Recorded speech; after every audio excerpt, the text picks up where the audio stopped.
Bonjour à tous, c'est moi César Chelou. Pourquoi je porte ce masque? C'est parce qu'il règne chez moi une odeur épouvantable. Oui. Figurez-vous que j'ai fait une grosse bêtise la semaine dernière. Oui. Le soir de la Saint-Valentin, j'ai été touché par le message de ce Francky sans pote qui a parlé de cette femme qu'il a perdue, morte noyée dans la mer, comme par hasard. Alors, je lui ai laissé un message. Hélas, il l'a mal compris. Il pensait que je voulais faire du sexe avec lui. Mais ce n'est pas vrai. Je n'en ai pas du tout envie. Ce type me dégoûte. Si j'ai ce masque, c'est parce qu'il sent horriblement mauvais. Oui. Il s'est empressé de venir chez moi. M'a montré son sexe. Il est tout petit. Et depuis, je n'arrive plus à m'en débarrasser. Mais bon, là, il dort. Il est dans ma chambre à coucher. Du coup, mon appartement est investi de cafards. Et hier, je me suis même assise sur un rat. Ce type est nocif. Mais je m'en chargerai plus tard.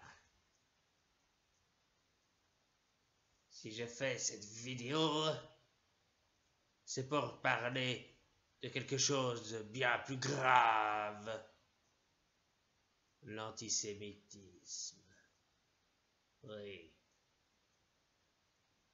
Pourquoi se sert-on de l'antisémitisme pour décrédibiliser les gilets jaunes? Alain Finkielkraut s'est fait insulter samedi, comme par hasard. Qu'est-ce qu'Alain Finkielkraut de Bic faisait là? En tout cas, l'antisémitisme est un fléau. Mais ne se sert-on pas de ce fléau, n'instrumentalise-t-on pas la détresse des Juifs pour écraser les gilets jaunes? Beaucoup d'actes antisémites sont commis en ce moment, comme par hasard. Emmanuel Macron saute sur l'occasion. Écoutez ce qu'il dit de tout cela.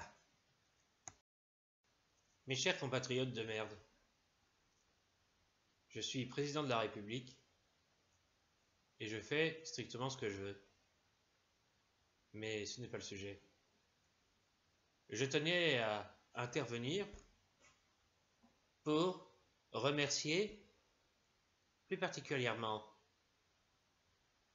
tous ces antisémites qui profèrent des actes inquiétants, insultes graves, profanation, tags.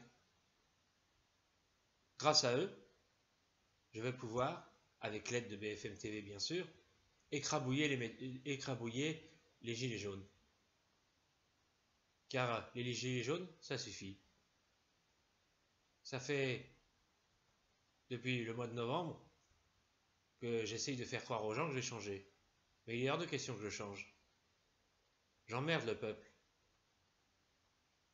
Vous me reprochez mon arrogance, vous n'avez encore rien vu. Je vais être là pendant 3 ans, et je vais vous faire chier pendant 3 ans. C'est ma mission. C'est mon projet.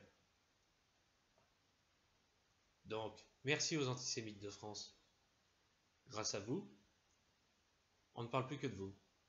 On vous fait de la publicité. Et c'est ce que vous désiriez. Vous en avez rêvé?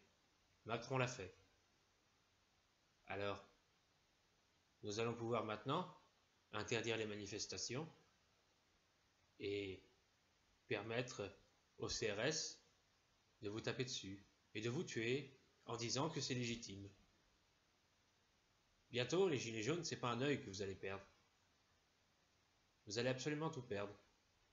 Vous savez, en France, nous avons une méthode pour calmer les rebelles. Ça s'appelle les contrôles fiscaux. Faites très attention à vous. Je peux être encore pire que j'ai été. Réfléchissez. Voilà ce que je voulais dire. Maintenant, il faut que j'aille en Alsace pour me faire passer pour un héros. Ils sont cons ces Français. Amis juifs de France, ne vous laissez pas piéger. Vous êtes instrumentalisés par tous ces gens qui prétendent défendre une cause noble et juste, mais eux, ils l'utilisent pour anéantir un mouvement social. Ils se servent de vous. Méfiez-vous, méfiez-vous, ces gens-là sont capables de tout.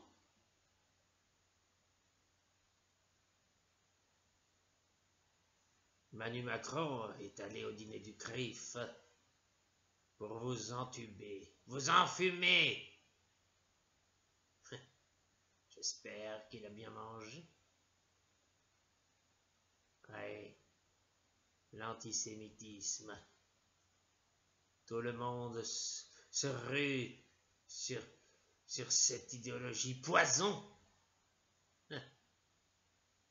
pour écarter les gens de leurs problèmes sociaux. Bien sûr que l'antisémitisme est un problème, mais la misère sociale aussi. Et ça concerne strictement tout le monde. La misère sociale est une chose qui devrait réunir toutes les communautés. Arrêtons de nous battre entre nous. Le seul ennemi, ce sont les puissants. Ce sont eux qui nous montent les uns contre les autres, qui font en sorte qu'on se déteste. N'oubliez jamais ceci, jamais, jamais. Zara? Et j'ajoute... Zara? Zara? Oh, c'est pas vrai. Zara? Ça sera qui est réveillé. Ça, oui. Viens dans mes bras que je te fasse un petit baiser. C'est un cauchemar. Francky, qu'est-ce que tu fais tout nu? Quand est-ce que tu vas te décider à partir d'ici? Bon, je vais essayer de régler cet épineux problème personnel. Et je vous retrouve après. Je vous laisse avec cette petite intervention d'Alain Finkielkraut. Écoutons-le. Samedi, j'ai été ignoblement agressé alors que j'observais le mouvement des Gilets jaunes. Les Gilets jaunes s'en sont pris à moi, Alain Finkielkraut. Ils m'ont regardé et m'ont dit ceci. Ils m'ont dit, sale sioniste de merde! Sale merde! C'était terrible. Depuis, je suis traumatisé et j'ai demandé à être hospitalisé. Oui, car je suis victime de menaces permanentes et d'antisémitisme. D'ailleurs, je remercie mes amis de BFM TV de s'être servi de cet événement et pour tuer le mouvement des Gilets jaunes parce qu'ils ne sont pas gentils avec moi. Ah, j'entends des pas.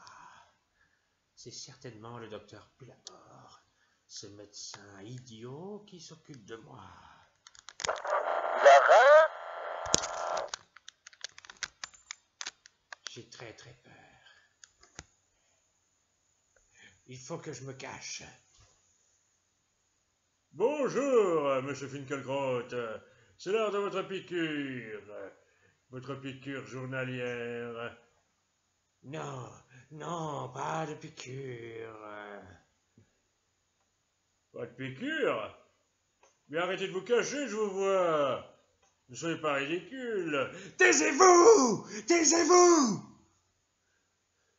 Non, non, non, non. Bon, d'accord, j'ai compris. Infirmière, camisole, il est en train de répéter les plombs, le vieux taré. Laurent, j'ai une surprise pour toi. Écoute ça. Quoi donc? Qu'est-ce qui va me faire écouter?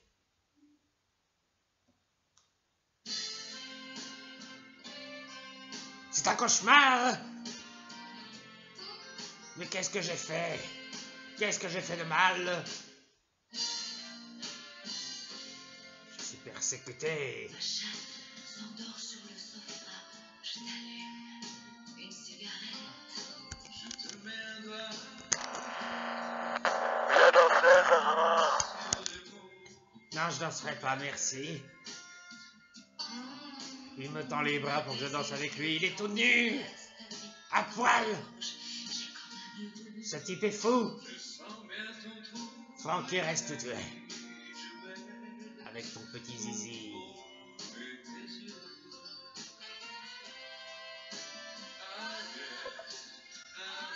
Sauvez-moi! Il va me violer. J'ai peur.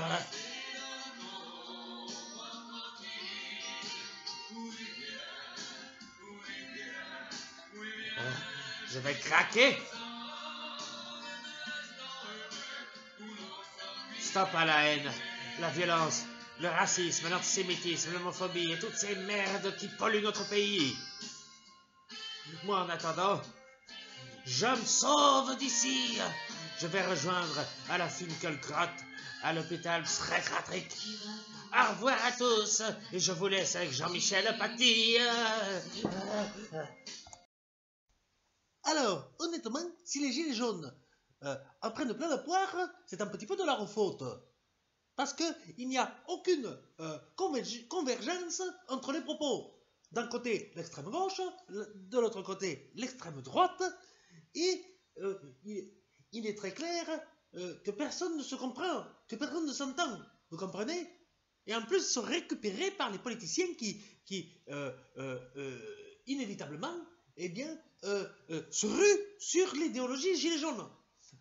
Par exemple, Jean-Luc Mélenchon, qui décide, lui, eh bien, de récupérer le mouvement et qui se fait d'ailleurs laminer. Maintenant, Jean-Luc Mélenchon, c'est un cacaboudin, c'est un moustique qui est tout petit, comme ça, tout petit. Et de l'autre, la grosse Marine Le Pen, qui, elle, veut récupérer le mouvement en disant oui, je condamne l'antisémitisme, mais d'un autre côté, je ne le condamne pas trop. Parce que c'est quand même l'antisémitisme, on en a beaucoup parlé en rapport avec le Front National. D'ailleurs, le Front National est-il antisémite ou pas? Ça, on ne sait pas. On ne peut pas savoir.